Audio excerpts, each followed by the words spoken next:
வாங்க இன்னைக்கு கௌரி சமையலறையில் ஒரு மிக்சட் வெஜிடபிள் ஜூஸ் பார்க்கலாம். இது 2-3 வெஜிடபிள்ஸ் போட்டு இன்னும் கொஞ்சம் ஃப்ளேவர்ஸ்லாம் ஆட் பண்ணி டிஃப்ரெண்ட்டாக இருக்கும். டேஸ்ட்டு நல்லா ரெஃப்ரெஷிங்காக இருக்கும்.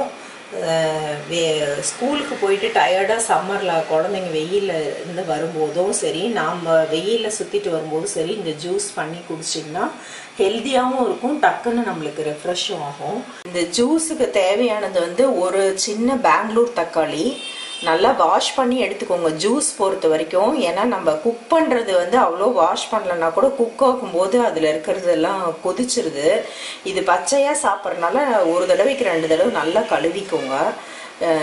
இது ஒரு பெங்களூர் தக்காளி, ஒரு சின்ன கேரட்டு, அப்புறம் ஒரு 1/4 பீட்ரூட், ஒரு சின்ன பீஸ் இந்த அளவுக்கு, லெமன் வந்து சும்மா ஒரு 1/4 ஸ்பூன் வர அளவுக்கு ஒரு பீஸு ஜூஸ், லெமன் ஜூஸ் எடுக்க போகிறோம். இந்த ஜிஞ்சர் வந்து ஒரு 1/4 இன்ச்சு, அப்புறம் ஒரு 5-6 புதினா லீஃபு, ஏலக்காய் பொடி வந்து ஒரு பிஞ்சு, கல் உப்பு ஒரு பிஞ்சு, 2 மிளகு பீஸு, சுகர் தேவையான அளவு.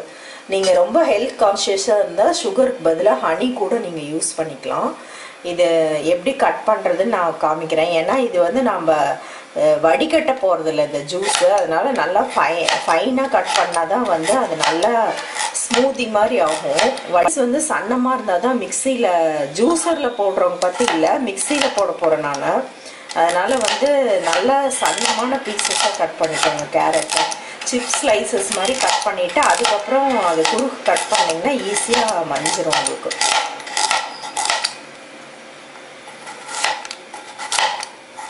அன்னியம்னா இருந்தாலும் பரவாயில்ல, சன்னமாக கட் பண்ணிக்கோங்க. பீட்ரூட்டும் அப்படி தான், இல்லைன்னா மையாது.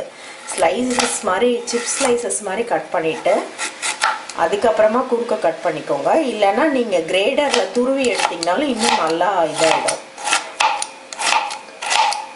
இந்த மாதிரி நீளமாக இருந்தாலும் பரவாயில்ல, ஆனால் பீஸ் வந்து மொத்தம் கம்மியாக இருக்கணும், அப்போ தான் வந்து மிக்சியில் அரைப்படும்.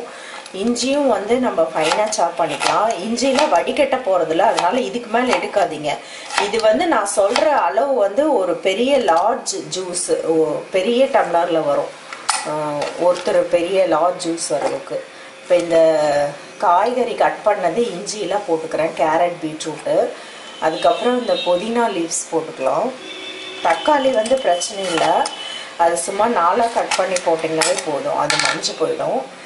அப்புறம் ஏலக்காய் வந்து அப்படியே போட்டிங்கன்னா நம்ம வடிகட்ட போகிறதில்ல, அதனால் வந்து ஏலக்காய் பொடி யூஸ் பண்ணிக்கோங்க. ஏலக்காய் பொடி நான் எப்படி பண்ணுறதுன்ற வீடியோ கூட அப்லோட் பண்ணியிருக்கேன். இது நிறைய இதுக்கு யூஸ் ஆகும், லெமன் ஜூஸ்க்கு அந்த மாதிரி சம்மரில். இது பொடி பண்ணி ஒரு 50 கிராம் வாங்கி பொடி பண்ணி வச்சுக்கோங்க. இது சும்மா ஒரு பிஞ்ச் மட்டும் ஆட் பண்ணுங்கள். இந்த ஃப்ளேவர் பிடிக்கும்னா இன்னும் கூட ஆட் பண்ணிக்கலாம் ஏலக்காய். கல் உப்பு இல்லைன்னா சால்ட்டு, அது வந்து சும்மா ஒரு பிஞ்சு அளவுக்கு. பெப்பருக்கு வந்து 2 பீஸ் இல்லைன்னா ஒரு பீஸ், இது ஒரு டேஸ்ட் கொடுக்கும். சாட் மசாலா இருந்தால் கூட நீங்கள் ஒரு பிஞ்ச் போட்டுக்கலாம். அப்புறம் உடனே குடிக்கிறதா இருந்தால் லெமன் ஜூஸ் இப்பயே ஆட் பண்ணுங்கள். ஒரு ½ அன் ஹவர் 1 ஹவரில் குடிக்கிற மாதிரி இருந்தால்.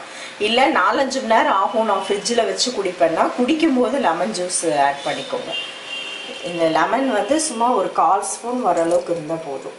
இந்த தோல் கை பட்டுச்சுன்னா மறுபடியும் கழுவிக்கோங்க, இல்லைன்னா இந்த தோல் பட்ட கை வந்து ஜூஸில் பட்டுச்சுன்னா கசப்பு எடுத்துரும்.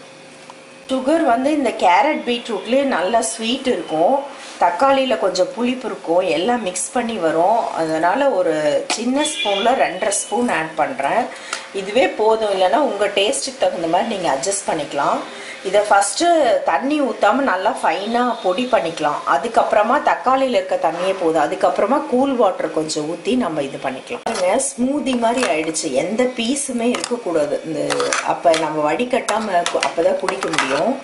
இது தண்ணியே ஊற்றாமல் அந்த தக்காளியில் இருக்க தண்ணியிலேயே நல்லா 1 நிமிஷம் அரைச்சோன்னே ஸ்மூதி மாதிரி ஆயிடுச்சு. இப்போ வந்து சின்ன ஜாரில் தான் கொஞ்சம் மையம், பெரிய ஜாரில் சுற்றிட்டே இருக்கும். நீங்கள் அளவு ஜாஸ்தியாக போடுறதா இருந்தால் பெரிய ஜாரில் போடலாம்.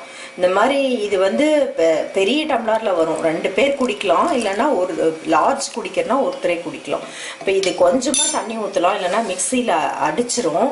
கொஞ்சமாக 1/4 டம்ளர் ஊற்றி ஒரு சுற்றிட்டு அதுக்கப்புறம் மறுபடியும் கொஞ்சம் தண்ணியெல்லாம் இது கழுவி ஊற்றிக்கலாம். தண்ணி ஊற்றினோடனே வெறும் வைப்பரில் தான் போட்டு எடுக்கணும், இல்லைன்னா எல்லாம் வெளியே வந்துடும் முதல்ல. அதனால தான் நல்லா சுகர்லாம் நல்லா அரைகிற அளவுக்கு அரைச்சிக்கணும்.